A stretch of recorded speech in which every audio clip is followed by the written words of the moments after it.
everyone, welcome to Sincerely Cineholic. I'm Mugdha and today I'm going to be reviewing A Suitable Boy. Set in 1951, this mini-series, directed by Meera Nair, is based on 1400 pages long Vikram Seth's novel by the same name. As the name suggests, the story is the search for a suitable boy for the central character Lata, played by Tanya Maniktala. Parallel to this, we have Maan, the son of the revenue minister, played by Ishaan Khattar, who is this playful, a little immature and sometimes stubborn young man, and how most of the events in his life takes a different turn when he weirdly falls in love with a much older Muslim courtesan and singer, Saida Bai, played by Tabu. While we witness the story of these two individuals, the movie revolves around the universes of different families connected with the protagonists, and also the lives of the three potential grooms for Lata. The first one is Kabir, Lata's college mate who she loves, but unfortunately he is of different caste, he is Muslim, so their relationship gets rejected by almost everyone. Then we have Amit, a charming young poet and the brother of Lata's sister-in-law. And lastly, we have Haresh, who is this sweet kind of boy who works in the shoe business and mostly liked and approved by Lata's mom. Now, who will Lata choose among these three suitors is how the series begins and ends. In between this narrative, we witness Maan and Saida Bai's passionate chemistry, the political dynamics of the new and independent India, friendships, family relationships, love, marriage, music, religious conflicts, etc. etc. There are a lot of characters which we get to see, which bring some interesting traits of themselves, which in turn bring newness in each and every scene. I will admit to one thing though, that the story is not smooth throughout. In most of the places it gets unnecessarily overdramatic, and the real problem lies in the screenplay, which is weak and quite illogical and unsatisfying at times. I don't mind the use of English language for the Indian context series, but the way it was used and presented by a few of the actors just killed the emotions in various scenes.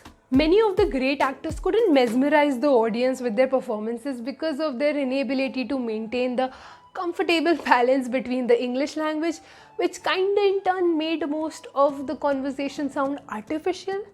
Maybe a better screenplay could have made the series flawless.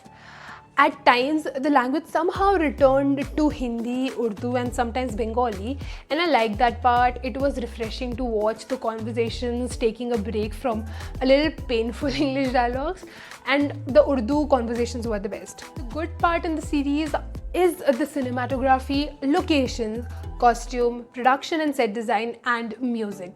The beautiful use of the sitar, tabla, veena, sarangi, harmonium just added the much needed flavors to keep the audience engaged with the emotions and the settings. The sets and locations are very relevant to the India of the 1950s, the beautiful Haveli of Saida Begum, the beautiful shots of lakesides and gardens, the amazing sarees and other costumes incorporated and made the series visually attractive. The best part, however, is the performances. I mean, no doubt this series is lined up with few of the finest actors from the industry, whether it's Ram Kapoor, Tabu, Rasika Duggal, Ishaan Khattar, Tanya Maniktala, Sahana Goswami, and the list goes on. And to add a cherry on the top, there were some amazing short appearances by few of the talented actors like Randeep Hooda, Vijay Riaz, Ranveer Shore, Manoj Paga, Vinay Pathak, etc.